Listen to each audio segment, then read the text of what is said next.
Good morning. Siddhi Hindi online classes में आपका स्वागत है। कल हमने यहाँ तक रोकड़ प्रपत्रक तक देखा था। आज हम उससे आगे बढ़ेंगे। और रोकड़ प्रपत्रक में 3 प्रकार की प्रवृत्तियाँ हैं। 1 परिचालन या संचालन प्रवृत्ति, 2 विनियोग की प्रवृत्ति और 3 वित्तीय प्रवृत्ति, जिसमें से परिचालन प्रवृत्ति और वित्तीय प्रवृत्ति कोर्स में से हट गया है। विनियोग की प्रवृत्ति आपको पढ़नी है, लेकिन इसके जो कुछ शॉर्ट क्वेश्चन है वो आपको पढ़ने, थियरी भी पढ़नी है।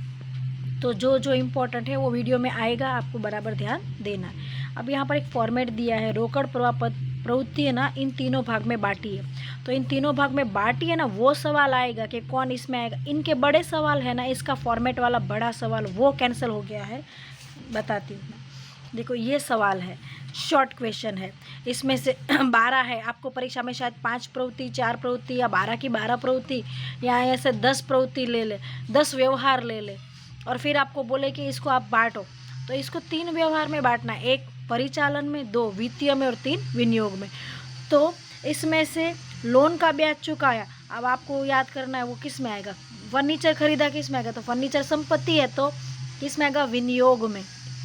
पर आपको तो वो मैंने सिखाया ही नहीं। तो ऐसे सवाल आएंगे, इसमें तीनों प्रवृत्तियों के अंदर इन तीनों को बांट देना, इसको बोलते हैं वर्गीकरण करना, है ना। आप छोटे थे तब अलग 3 वर्गीकरण में बांटने की प्रवृत्ति आती थी, वैसे कि इनको कौन परिचालन है, कौन विनियोग है और कौन वित्तीय है। अब ये कैसे सीखोगे, तो उसके लिए ये फॉर्मेट है, इस फॉर्मेट को आप याद कर लो, ठीक है। तो यह फॉर्मेट मैं आपको बताती हूँ कैसे आपको याद करना है। उससे पहले आपको बड़े सवाल बता देते हैं।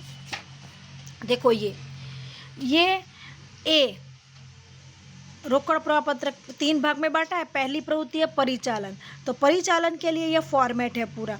पहले आपको ये गैर परिचालन आवक, यहाँ पर लाभ है उसमें से आवक घटानी है, आवक बहुत सारी है, उसमें से बिन रोकड़ आवक है उसको जोड़नी है, फिर वित्तीय खर्च जोड़ने हैं, फिर कार्यशील परिचालन लाभ मिलेगा, फिर कुछ जोड़ो घटाओ, फिर आपको मिलेगा परिचालन।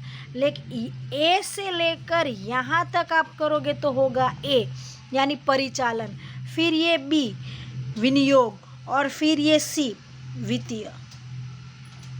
तो आपके फॉर्मेट के अंदर ए और सी कट गया है, ओनली बी है। तो ये देखो ये 5वां सवाल है वो सब कट गया, उदाहरण उसको इस तरह से उत्तर बनाए। देखो ये फॉर्मेट पूरा बनाया हुआ है, ये फॉर्मेट नहीं है।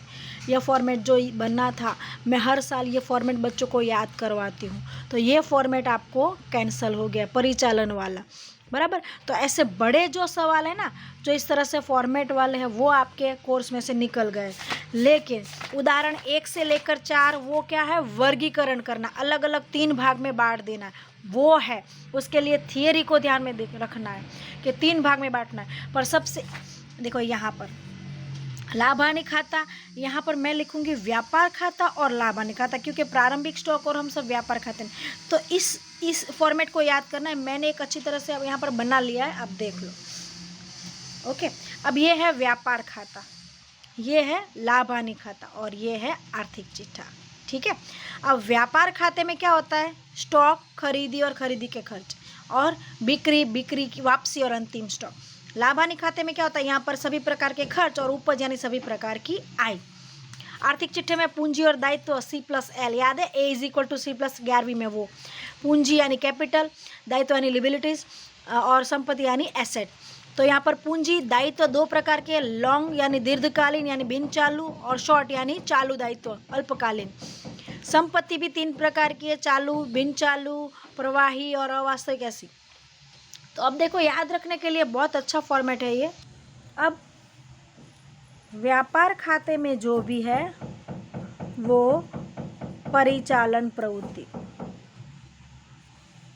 लाभ हानि खाते में जो है वो परिचालन प्रवृत्ति। देखो आपका काम अब दलाली मिली, परिचालन, जावक माल रोकड़ भाड़ा, जावक माल गाड़ी भाड़ा, परिचालन, खरीदी परिचालन, खरीदी वापसी परिचालन। समझ में आया, यानी आपको ये व्यापार खाता लाभ हानि खाता याद है तो वो दोनों, लेकिन इसमें एक और चेंज है वो मैं आपको बाद में बता। फिर यहाँ पर आते हैं, तो जो चालू दायित्व है और चालू संपत्ति है, ये दोनों भी परिचालन। यानी ये व्यापार खाता पूरा, लाभ हानि पूरा और चालू। अब चालू दायित्व और चालू संपत्ति आपको मैंने आगे लेसन नंबर 4 में बता दिया, 5 के पहले 4 आया था, याद है। चालू संपत्ति में कौन आएगा? देनदार, सॉरी, चालू संपत्ति में कौन आएगा? देनदार, लेनी हुंडी, बैंक शेष, रोकड़ शेष, अंतिम स्टॉक, ये सब। चालू दायित्व में कौन आएगा? अल्पकालीन विनियोग, अल्पकालीन के डिबेंचर, अल्पकालीन लोन, लेनदार, देनी हुंडी, बैंक ओवरड्राफ्ट, ये सब है ना। तो ये मैंने आपको बता दिया था चौथे लेसन में कौन चालू दायित्व है और कौन चालू संपत्ति। वो कौन है वो चौथे लेसन में आपको बता दिया, बस उसको किस में करना है? परिचालन में। अब बचा क्या? दीर्घकालीन, लंबे। इसमें कौन आएगा मालूम है? जमीन, मकान, यंत्र, फर्नीचर, जो लॉन्ग। बिन चालू मतलब क्या?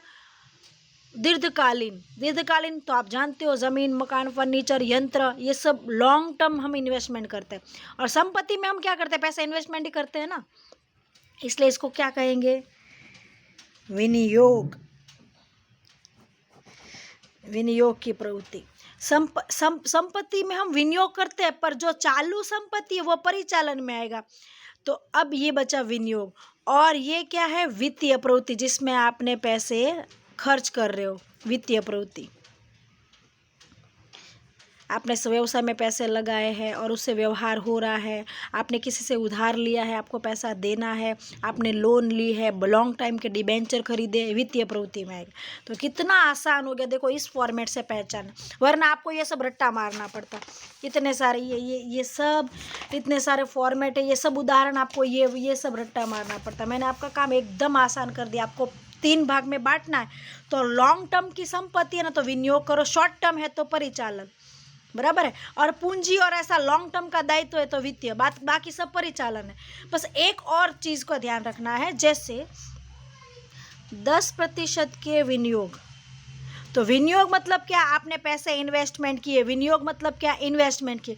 तो जिसमें आपने पैसे लगाए हैं उसका ब्याज आप यहाँ लिखोगे, क्योंकि वो आय है, तो वो परिचालन में नहीं लिखना। आपको दलाली मिली, परिचालन में लिखोगे। कमीशन मिला, परिचालन में लिखोगे। लेकिन विनियोग का ब्याज मिला, आय है, पर उसको याद रखना है परिचालन में। क्यों? क्योंकि विनियोग है, वो विनियोग की प्रवृत्ति है। डिबेंचर का ब्याज आपको मिला या तो चुकाया। डिबेंचर संपत्ति है तो ब्याज मिलेगा, दायित्व है तो ब्याज चुकाया। तो डिबेंचर का ब्याज मिला है तो वो यहाँ आप लिखोगे जरूर, डिबेंचर का ब्याज मिला, पर वो परिचालन में नहीं करोगे। क्यों? क्योंकि ये विनियोग का ब्याज है, तो उसको विनियोग की प्रवृत्ति में लिखना। देखो यहाँ पर भी कहा गया है स्पष्ट,